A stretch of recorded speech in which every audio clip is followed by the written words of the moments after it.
Three, two, one.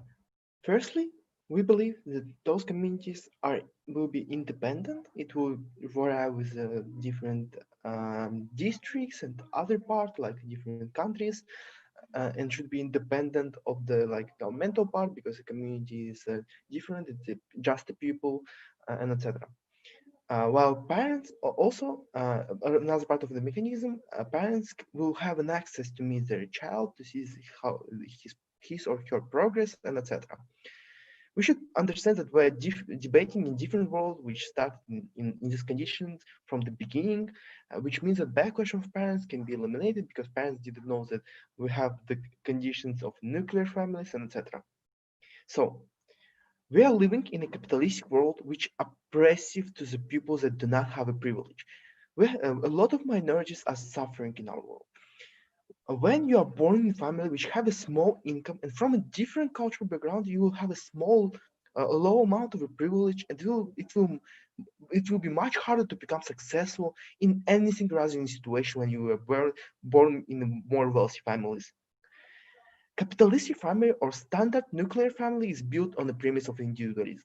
In our world, there are different types of families with a different level of wealth, which was acquired by the force, by forcing from the colonialism, slavery, and different oppression, like such as exploitation of people in different cultural background, like for example, black community, or maybe people from China or other countries, and etc. It leads that, for instance, black families in America have a lot of difficulties to get the proper job or education, as a lot of them live below the line of poverty because of our historical reasons. Why it's unfair? The wealth was acquired by the oppression, as I mentioned before, by the colonialism and oppression of the different communities and etc. But moreover, we believe that we do not choose our background.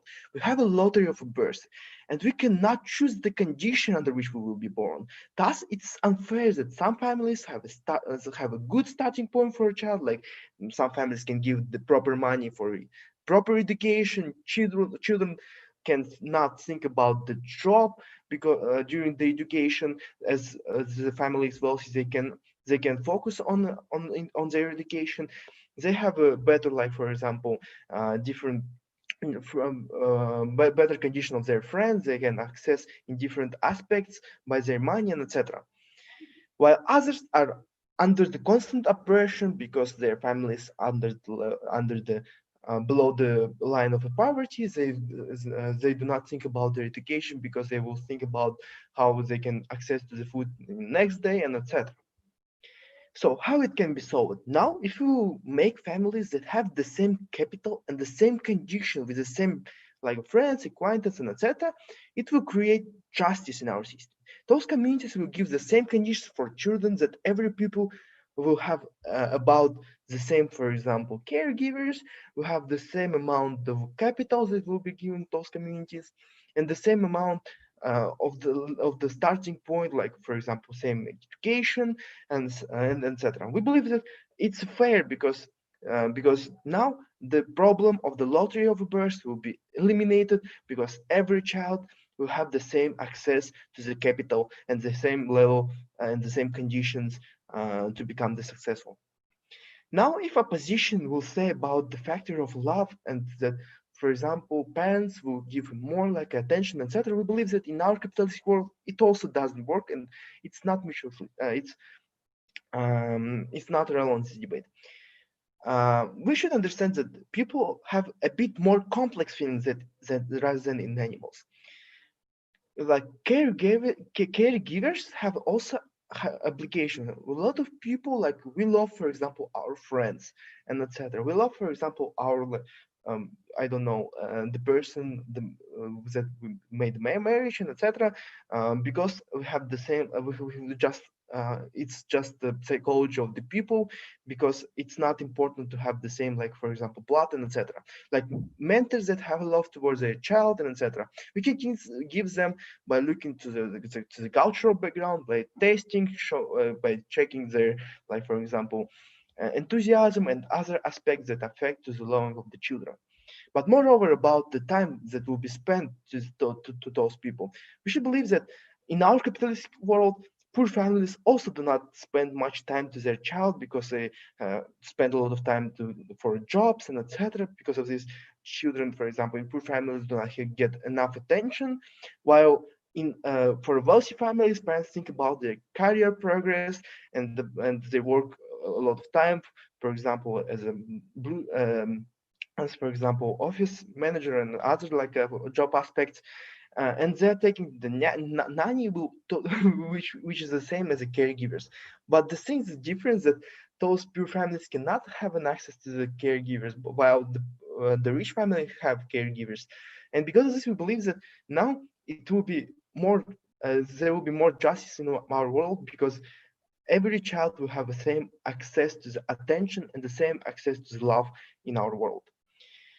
While coming to the budget and money will come from state budget or taxes and etc. Those communities will be interested to make proper progress of a child, because to get the better qualification of, because they're interested that children will get the better qualification and will make economy better, and it will increase the taxes, and state will be interested um, to sponsor to give more budget to those communities. Also state also interested, because if the children will be like educated well, they will have an access to more money because of the educated future generation, which will increase their economy, which will be future of our generation of our country, etc. That they will make that those children will make progress in state and increase the budget of the communities. But no moreover, caregivers also interested to progress, because they're interested in increasing the qualification, showing the progress of their children, showing that they are very qualified, which will increase their, for example, salary and etc. And now, because of this, we see that firstly, it's very important in this debate for a reason not only that it's justly in our world, but also it's impact that we have is also about the better condition in our country, that every person have the same conditions, and it will make more people that will be like interested in developing country and etc. And because of this, I'm proud to propose. I thank that speaker for the fine speech, and I invite the leader of the opposition to begin the case for setup. Hear, hear. Am I audible? Yes. Okay, 3, 2, 1.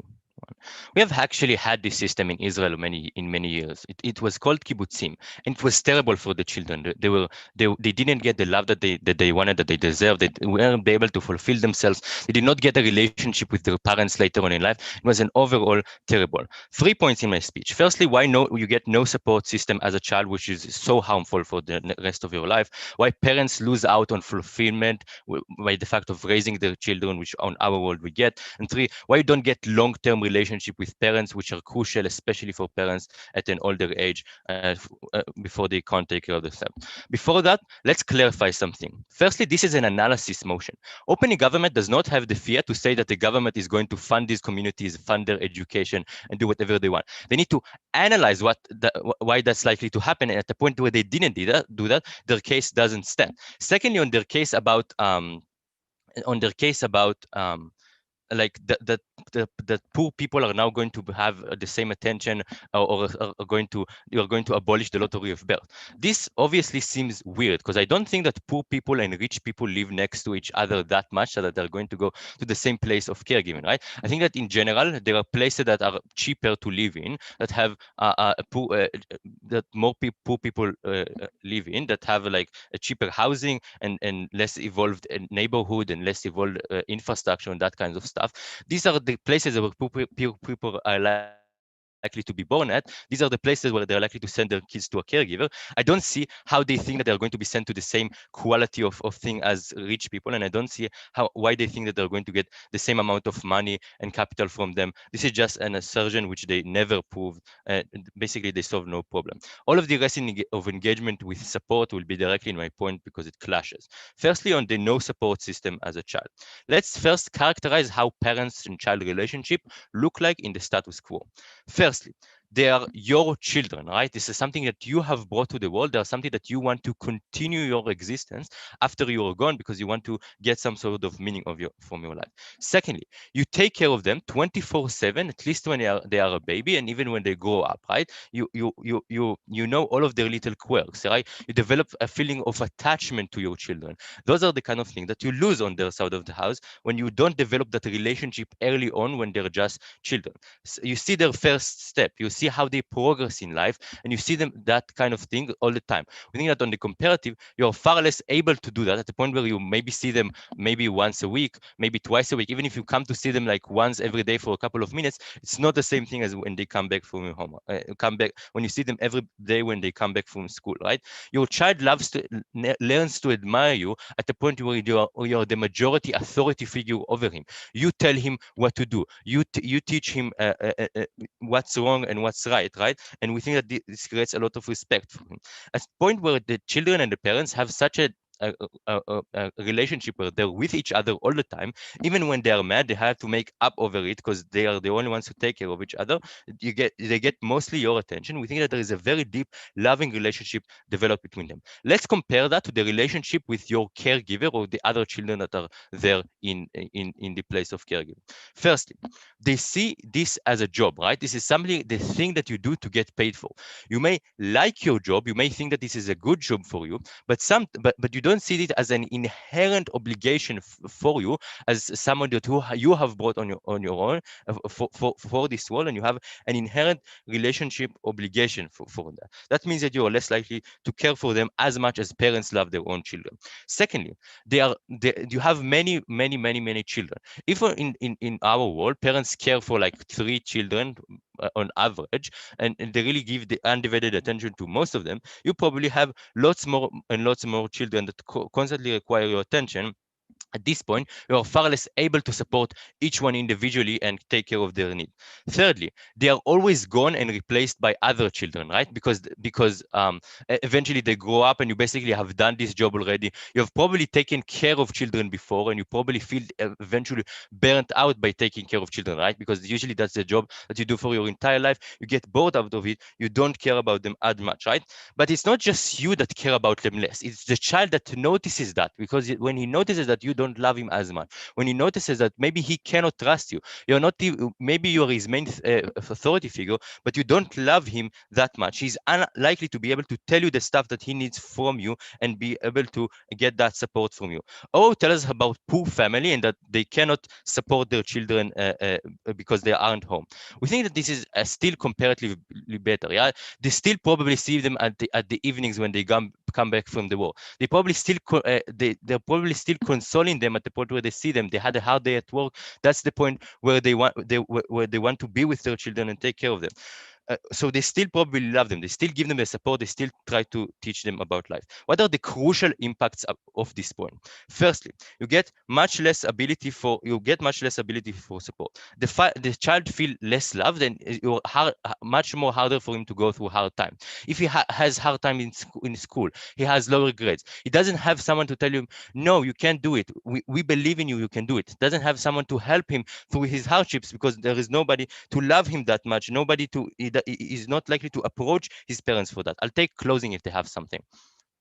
Okay, so you are telling us that these kids are not getting the love that are getting the love that they need from their parents. But like, if the parents spoil these kids this much, they will not know how to deal with life when they grow up with the community and stuff like Parents that. usually don't spoil their children that much. Parents probably know how to raise children, mostly because like they see other parents raising their children. Like they love them. They don't want to give them everything they want because they know basically what's good for them. They were raised by themselves. So, they were raised by their own parents, which put limits on them and in which way they know, right? So you don't get the love and success, right?